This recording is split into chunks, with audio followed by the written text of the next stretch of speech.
When Laura entered the house that night, she had no idea what she was walking into. But now, after losing Marcos and hearing the chilling whispers of the lost souls, she was trapped in the house, unable to escape its dark embrace. The house, it seemed, had claimed her. But there was more to the house than she could have ever imagined, more than she could have prepared for. And what she was about to discover would shake her to her very core. The air inside the house had grown colder with each passing minute. Laura could feel the weight of the house pressing down on her, its walls closing in with an almost suffocating force. She stumbled through the dark hallways, trying to find a way out, but every door she opened led her deeper into the heart of the house. The voice of Marcos continued to echo in her mind, growing louder, pulling her toward something she couldn't see. She was starting to lose her grip on reality. She wandered through the labyrinthine corridors, her flashlight flickering as the darkness enveloped her. The once familiar house now felt like a twisted maze, each corner turning into another nightmare. Her breaths came in ragged gasps, and her pulse quickened as shadows seemed to move on their own, always just out of sight.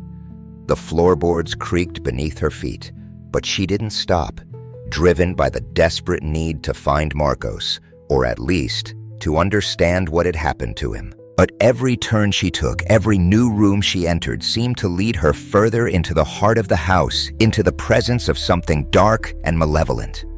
The voices of the spirits had grown louder, their whispers blending together into a chilling symphony. They were everywhere. They were part of the house now.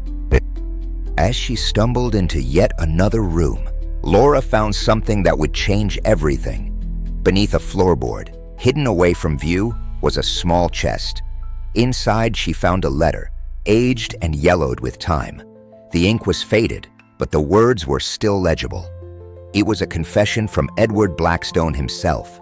The letter spoke of a ritual he had performed, a ritual meant to bind the souls of the dead to the house, trapping them in an eternal loop of torment and suffering. Nothing.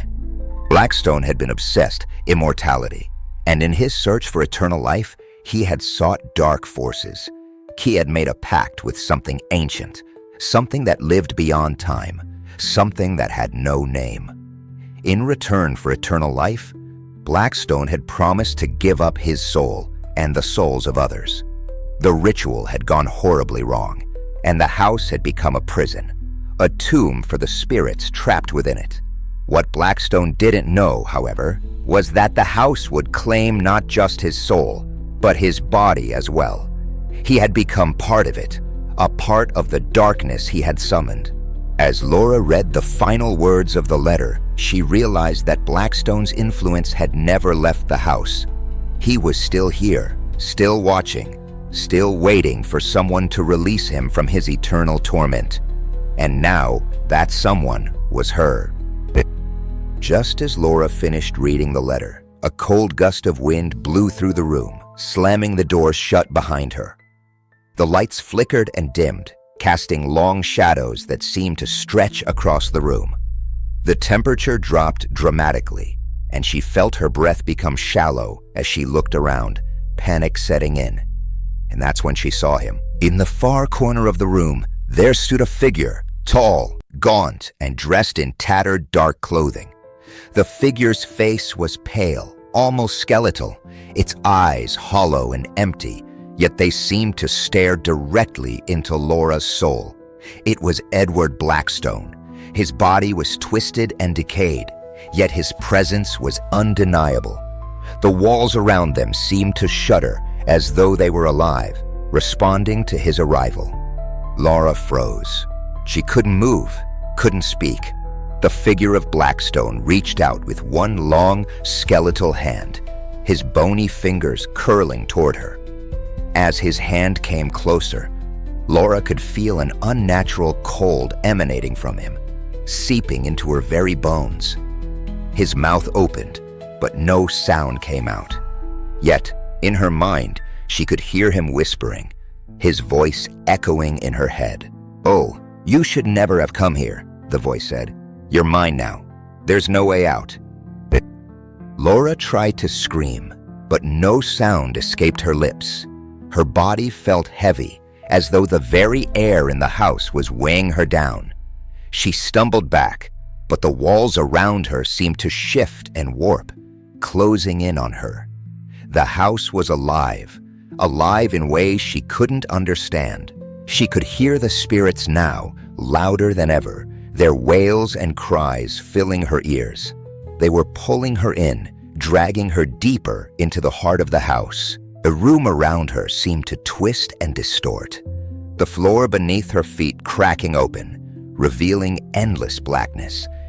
The ceiling loomed above her, the dark figure of Blackstone standing in the center of the room, his eyes locked onto hers. She could feel the weight of his gaze, like invisible chains holding her in place. The house had claimed her, and there was no escape. But just as Laura thought all hope was lost, she saw it. A door, barely visible through the thick shadows, stood at the far end of the room. A faint light shone through the cracks, as though the outside world were waiting for her. This was her chance. Desperate, she forced herself to move, pushing through the thick air, the spirits tugging at her, their cold fingers brushing against her skin as she ran. Her breath came in ragged gasps, her legs like lead, but she kept running. The door was closer now, just a few feet away. She reached out with trembling hands and grasped the cold metal handle. It felt as if the house itself was fighting her, as if the walls were alive, trying to hold her in place. But she didn't stop. With one final desperate push, she yanked the door open. A brilliant light flooded the room, blinding her for a moment. The spirits screamed in fury, but she didn't look back. She ran, stumbling into the light, away from the darkness, away from the house. For a brief moment, she felt free, like she had escaped the clutches of the house's evil. But then, she looked back. As Laura looked back at the house, she saw something that made her blood run cold. Through the cracked windows, she could see Edward Blackstone's face staring back at her. His hollow eyes locked onto hers, and a cold smile crept across his decayed lips. The house was still alive. It was still watching her, and it wasn't finished with her yet. For a moment, she felt the ground beneath her feet tremble. The house seemed to pulse, as though it were drawing her back, calling her to return. She could hear the whispers again, faint and insistent, calling her name. Laura turned and ran, her feet pounding against the ground as she fled from the house and its dark secrets.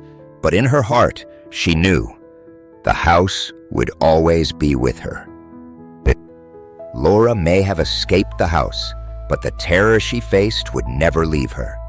The house at the end of the street still stood, its dark presence looming over her, waiting. And though Laura had run, the house's grip was far from over. It would haunt her, follow her, until it had claimed her once and for all. The house wasn't just a place. It was a curse, a living nightmare that would never die. And for anyone who dared to enter, there would be no escape. The house at the end of the street still stands. Its dark secret remains, waiting for the next soul to wander too close. But who will dare to step inside next? Or is it better left untouched, a place of unspeakable horrors that no one should ever uncover? If you've enjoyed this terrifying journey, don't forget to like this video, subscribe to the channel, and share it with your friends. The mystery of the house is far from over. There's more to uncover, more to fear, but beware. Some doors are better left closed. See you in the next video.